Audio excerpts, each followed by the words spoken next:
Baik, materi yang akan kita bahas kali ini adalah trigonometri. Kita bahas dulu apa sih itu trigonometri. Nah, sebagai pendahuluan, trigonometri ini berasal dari bahasa Yunani. Ya, berasal dari bahasa Yunani dari dua kata, yakni ada trigonon dan ada metron. Trigonon sendiri memiliki arti tiga sudut, sedangkan metron memiliki arti mengukur. Nah, kemudian trigonometri adalah salah satu cabang matematika tentang hubungan antar sudut dan sisi pada segitiga. Penggunaan dari trigonometri banyak banget nih di kehidupan kita sehari-hari. Kita contohkan saja ya. Di sini mengapa sih trigonometri itu penting? Nah, misalkan di sini kita berdiri di suatu titik, kemudian kita memandang suatu bangunan, nah kita bisa mengukurnya, kemudian kita bisa mengetahui besarnya sudut, kemudian jarak antar satu tempat dengan tempat yang lainnya. Di sini dimisalkan ada pola segitiga siku-siku ya, ada pola segitiga siku-siku yang menghubungkan antara si pengamat kemudian ujung dari bangunan candi tersebut dengan titik yang tegak lurus dengan di bawahnya. Kemudian yang lainnya, nah di sini dicontohkannya, misalkan ada sebuah perahu, kemudian perahu tersebut melemparkan jangkar. Nah, di situ ada tali yang dimisalkan panjangnya 30 meter, kemudian ada sudut yang terbentuk antara antara dasar laut dengan tali, terbentuklah 39 derajat begitu. Nah, contohnya lagi penggunaan trigonometri, apalagi nih contohnya.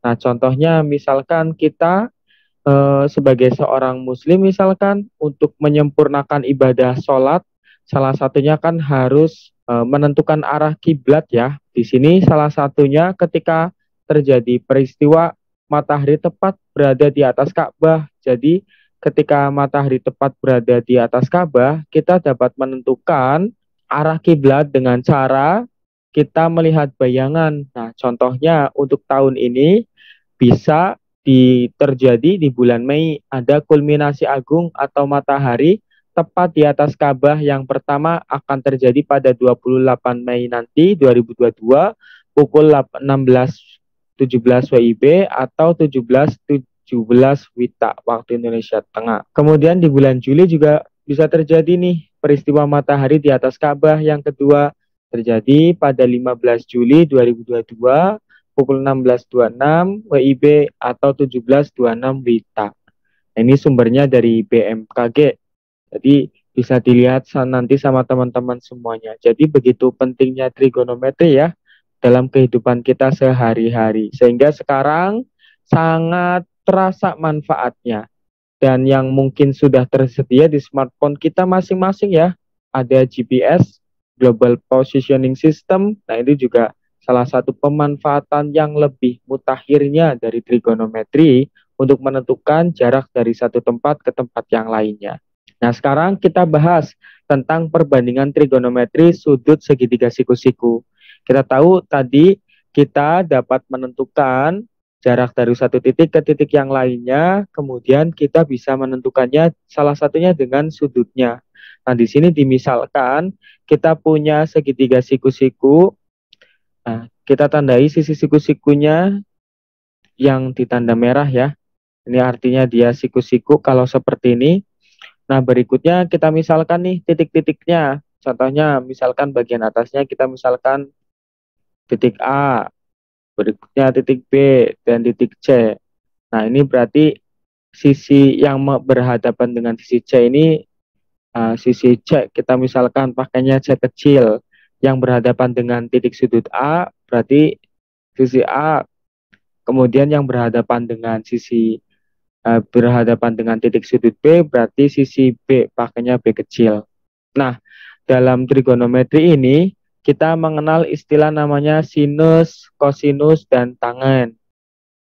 Kita mengenal istilah namanya sinus, kosinus, dan tangen. Tapi penulisannya seperti ini ya. Sin, cos, tan. Untuk sin dibacanya sinus, kemudian cos, kosinus, tan dibacanya tangen. Ada sinus, kosinus, dan tangen. Lalu dari segitiga ini, kita misalkan di ujung sudut B ini, kita misalkan ada sudut yang besarnya, katakan alfa. Nah, kita misalkan di sini besar sudutnya sebesar alfa. Maka kita dapat tentukan sinus dari alfa, kosinus dari alfa, dan tangen dari alfa. Nilainya perbandingannya dari mana besarnya? Kita lihat di sini. Kalau kita punya bentuknya seperti ini, kita boleh memisalkan untuk yang berhadapan dengan sudut alfa, kita boleh misalkan dia sebagai sisi depan.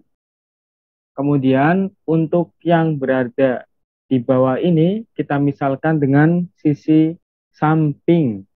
Sedangkan ini yang bentuknya miring, kita misalkan ini dengan sisi miring. Nah, lalu bagaimana dengan perbandingan antara sinus, kosinus dengan tangennya? Sinus ini, dia perbandingan antara sisi depan, dan sisi miring. Nah, oke. Kemudian kalau kosinus dari alfa, dia perbandingan antara sisi samping dengan sisi miring. Sedangkan kalau tan alfa, ini perbandingan antara depan dengan samping. Oke, bagaimana cara mengingatnya? Sin demi kos sami tan desa. Seperti itu ya, lebih mudahnya. Sin demi kos sami dan tan desa. Nah, lalu boleh kita misalkan kesemuanya itu kita misalkan dalam sisinya masing-masing. Nah, tadi kan sisinya masing-masing kan kita misalkan dengan sisi A, sisi B, sisi C.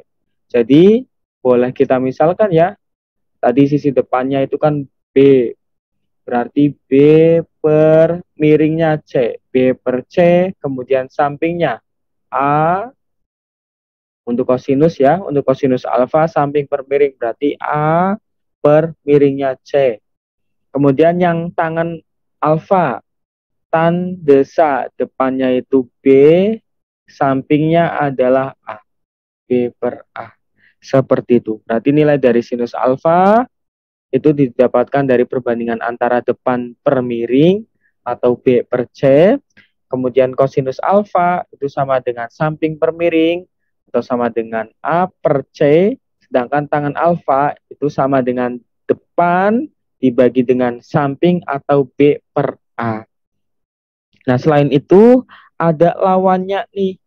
Ada inverse-nya, kebalikannya dari sinus, kosinus, dan tangen. Kita tuliskan dalam panah ya.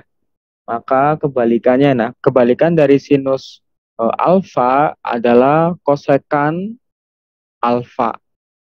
Nah, nilainya bagaimana kosekan alfa? 1 per sinus alfa. Begitupun untuk kosekan dari alfa, ia punya kebalikannya. Kebalikannya adalah sekan dari alfa, yakni nilainya sama dengan 1 per kosinus dari alfa.